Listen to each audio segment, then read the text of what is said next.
Good morning. Thank you guys so much for being here today. My name is Marissa Martinez, and I'm the campaign manager for Bob Flanders.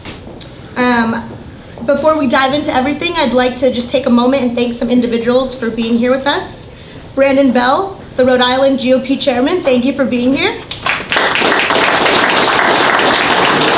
Representative Mike Chippendale, thank you as well.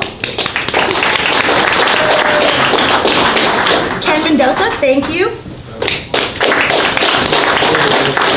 Sherry Roberts.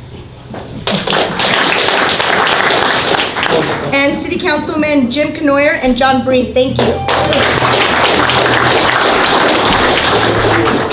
And next, I'd like to introduce Alan Hasenfeld.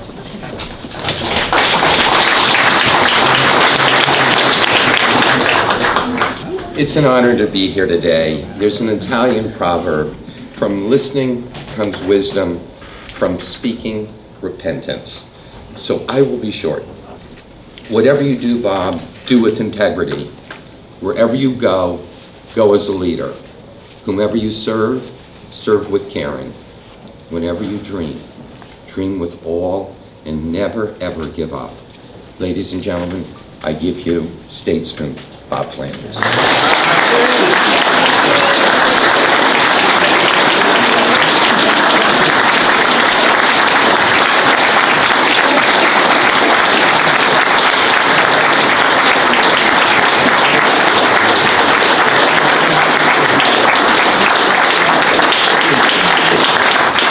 Thank you, Alan, Patrick, Dick, for those wonderful, wonderful introductions.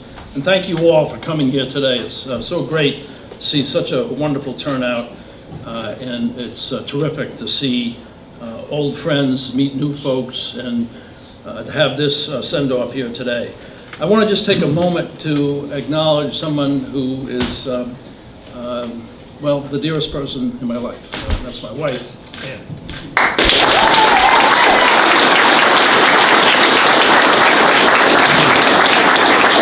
We've been married 46 years with 3 children, 4 grandchildren, and she's my best asset in this campaign. But also, I've got my son Zach, who is also up here, who's helping me.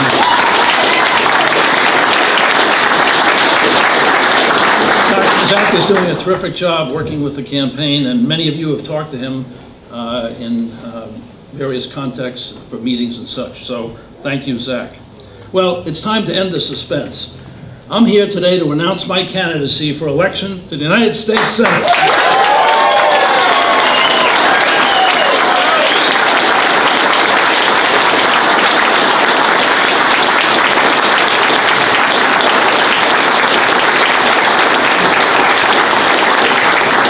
So why am I doing this? Why at this stage in my life, when I could be retiring, when I could be spending more time with my family and grandchildren? Why am I putting myself and my family through the rigors of a difficult campaign and all that that entails?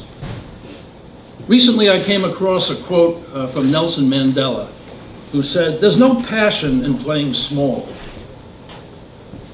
Never settle for a life less impactful than you're capable of leading." That was so inspiring to me. And I want to take that passion and take that life of impact on the campaign trail. The reason I'm doing this is, like many of you, I'm dissatisfied with the hyper-partisanship that we see down in Washington, D.C. these days.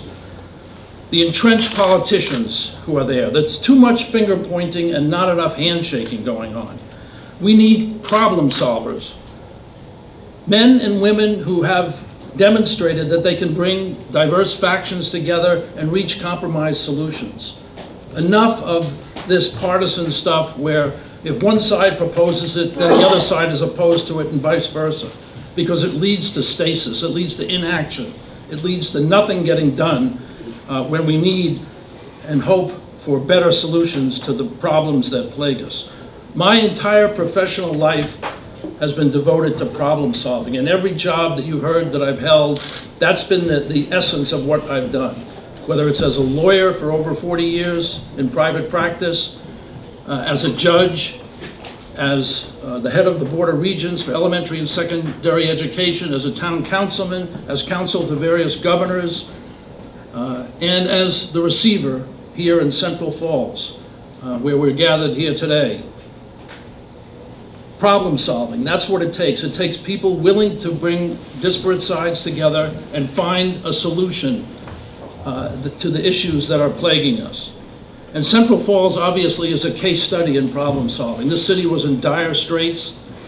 It was ready to default on its obligations, and we needed to find a way out of the problem of defaulting.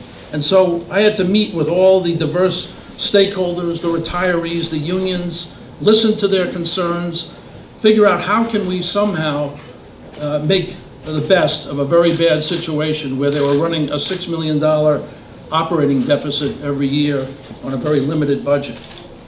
And what we did is we put together a consensual plan, listened, were transparent, collaborated with the various folks that were going to be affected, and presented a consensual plan of debt adjustment and recovery for this city. That means that every stakeholder, the retirees, the unions, and there were 3 of them, the firefighters, the police, and the municipal unions, they all agreed to the plan.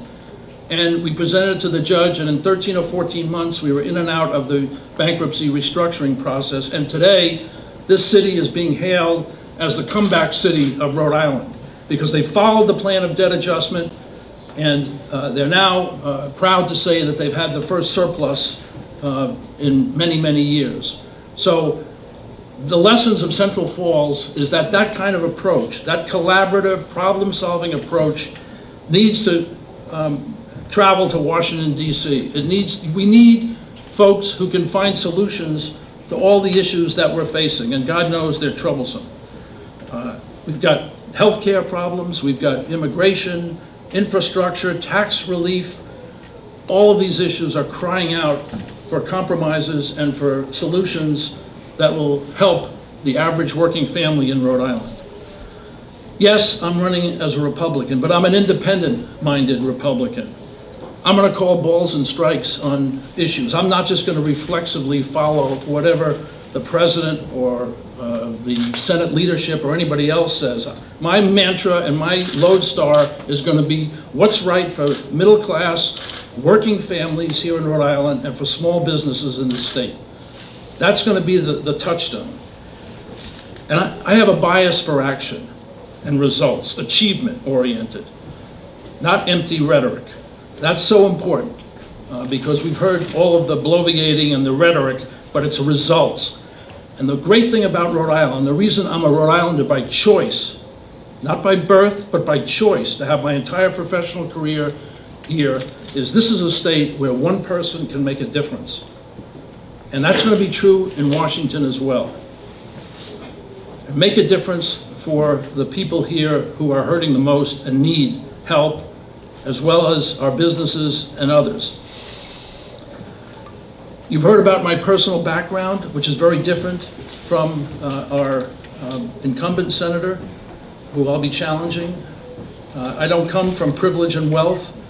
I've had to come from a background where I've had to work in a lot of manual labor jobs in order to pay for my education and to get spending money for myself.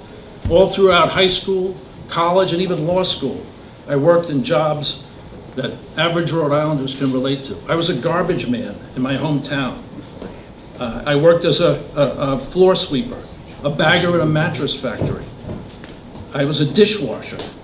I took that job when I was at Brown. You may remember at the time, Wheeler was the Wheeler School for Girls. Silly me, I thought by taking that job it might improve my dating life. No chance. But the point is that I worked in these things and in these types of employments, and I learned what it means to work by the sweat of one's brow. It's hard work for minimum or little wages. And that, ladies and gentlemen, is something I can identify with. My parents lived paycheck to paycheck. We were not wealthy. I went to Brown on a financial aid scholarship and had to work as part of that. So those experiences have never left me. I know what that's like, and I can identify with folks who have had to struggle.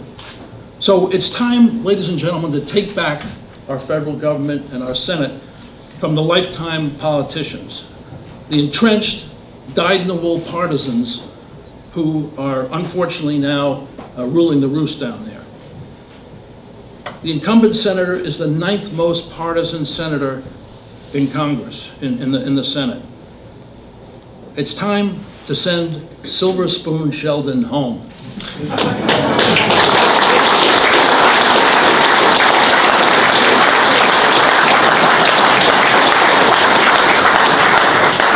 It's time to stick a fork in all the arrogance, the prosecutorial pomposity, and the climate change bullion that have characterized his tenure.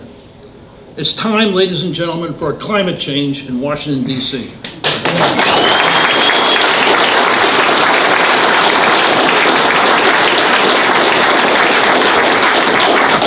This campaign is going to be about a better tomorrow for our children and grandchildren.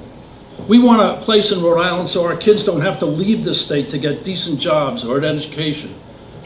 We want a place where folks here can thrive and not empty out Rhode Island into a shell of what it once used to be.